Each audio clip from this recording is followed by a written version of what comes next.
আজ থেকে 5 বছর আগে যেই ব্যক্তিটিকে আমি রিজেক্ট করেছিলাম, সে আজ ভারতীয় সেনাবাহিনীর উচ্চ পদে কর্মরত এক ব্যক্তি। সে ছিল আমার দাদার বন্ধু। তখন বয়স ছিল আমার 17। রাস্তার মধ্যে সে আমায় প্রপোজ করেছিল, কিন্তু বয়স অল্প হওয়ার কারণে আর বোধবুদ্ধি কম থাকার কারণে সেইখানে আমি রাস্তার মধ্যে চেঁচামেচি করতে শুরু করি।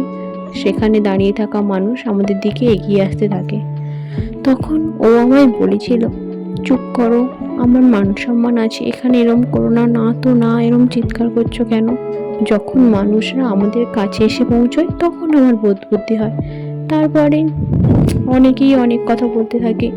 এই সেইটিকে ভদ্র ভেবেছিলাম, ভদ্রবাড়ির মনে করেছিলাম, এরম ব্যবহার প্রত্যাশা করিনি।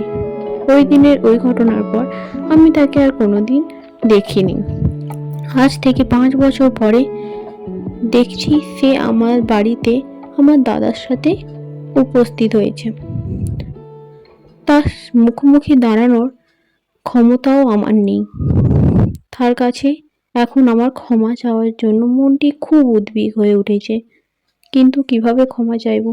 সেই সময় রাস্তার মধ্যে যে আমি তাকে অপমানটা করেছিলাম, তার জন্য কি সে আমাকে আর ক্ষমা করবে?